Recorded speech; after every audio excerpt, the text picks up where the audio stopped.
Hey fourth graders, welcome to Unit 11, Lesson 1. Today we're going to talk about how fractions and decimals actually relate to each other. So when we're talking about decimals, we add a THS onto the end of the place value words. So in decimals, we have tenths and hundredths. Those are two of the place values we'll be talking about today. Now, tenths and hundredths or any decimals really can be easy to understand when you think about it and relate it to money. So especially when we're talking about pennies and dimes. 100 pennies, as you know, is equal to $1. And $1 is also equal to 10 dimes. So here we have a picture of a bunch of pennies put together into groups of 10 in a column, and this whole box of pennies would equal 100 pennies or $1. Keep in mind that one of these pennies, which is this little circle here pictured, is 1 out of 100 pennies that equals $1. So you would say that a penny is 1/100th of $1, or 1/100th of a whole. A decimal format of the penny or 1 cent looks like 0.01. So that is 1/100th. And that would be equal to 1 penny. A dime, on the other hand, is 1/10th of $1. 1 dime would be a whole column of 10 pennies, because remember, 1 dime is equal to 10 pennies. So this is 1 out of 10 columns to equal $1, because you need 10 dimes put together to equal $1. So 1 dime is 1/10th, and that looks like 0.1 in decimal format. If we're talking about money, though, you might see it as this. So 0, we don't have any dollars, 10 cents. That's another way to write 1/10th as well. The 0 after doesn't add any value or change the value. So you can see that a penny is 1/100th of $1 or a whole, and a dime is 1/10th of $1 or a whole. Just like we learned about halves and fourths with fractions, we can also learn about halves and fourths as decimals. So as you can see here, we've represented $1 in penny format here. So we have 100 pennies laid out in this rectangle. They're also laid out in columns of 10 pennies each. So one of these columns would be equal to 1 dime. There's 10 pennies. Now you can see that half of this rectangle is shaded. So that would equal 1, 2, 3, 4, 5 out of the 10 rows that is shaded, which is 5/10ths. As a decimal, that looks like 0.5. You could also write this money, related to money, as 50 cents, which would be equal to 5/10ths. Because remember, adding that 0 onto the end doesn't change the value of 5/10ths. Because this 50 cents is equal to 50/100ths, which is pictured as 0.50. 5 is half of 10, just like 50 is 1/2 of 100. So all of these are equal to each other because there are 2 equal parts, or 1/2. So 0.5 or 5/10ths is the decimal that is equivalent to 1/2.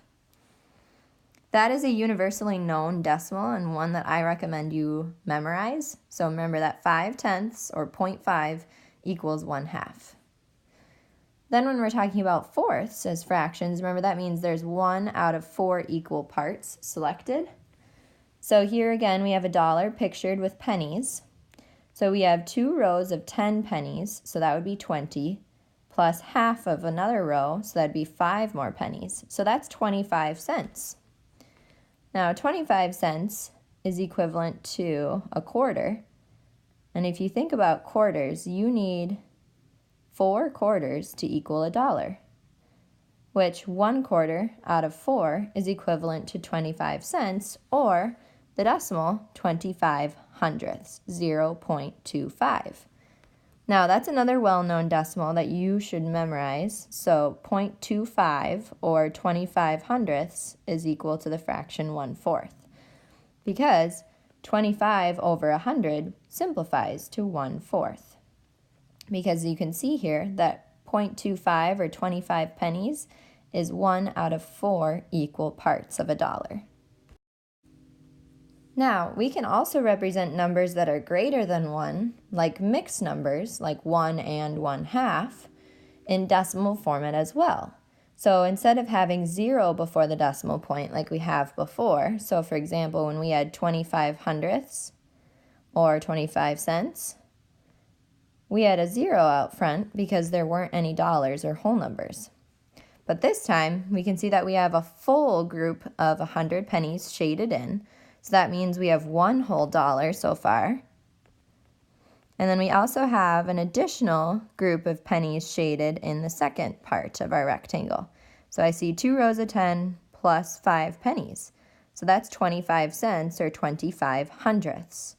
Now represented as a mixed number, that would be written as 1 and 25 hundredths. As a decimal, or in money format, we would write that as 1 and 25 hundredths. Or you could say $1 and 25 cents. In this other one, we have, again, another whole group of 100 pennies shaded in, so that's $1. So because it's all shaded in, we have one whole. And I see half of the other rectangle of pennies shaded in, so that means we have 50 more cents. Now, this can be written a couple of ways in decimal format.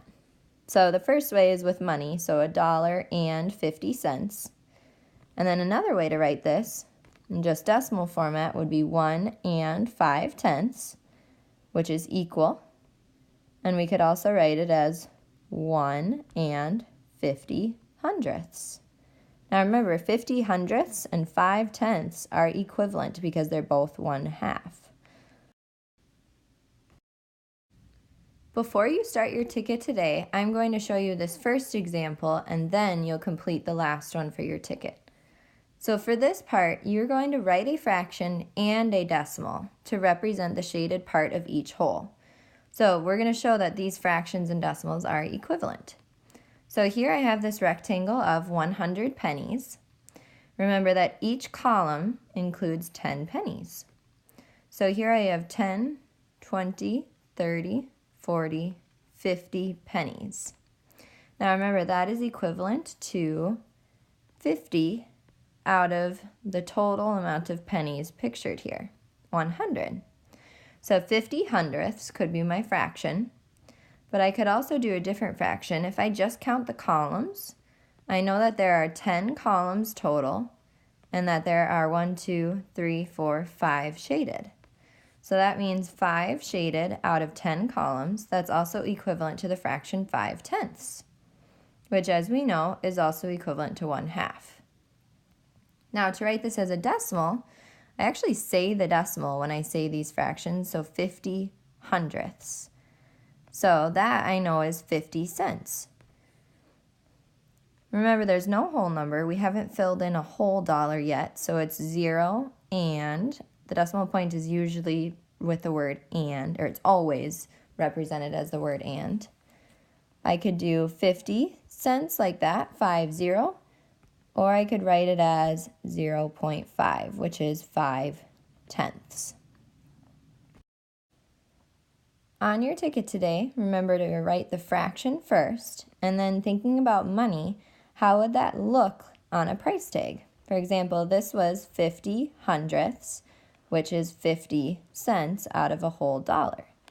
Or 5 tenths, put in its place 5 tenths, you know, is equivalent to 50 hundredths.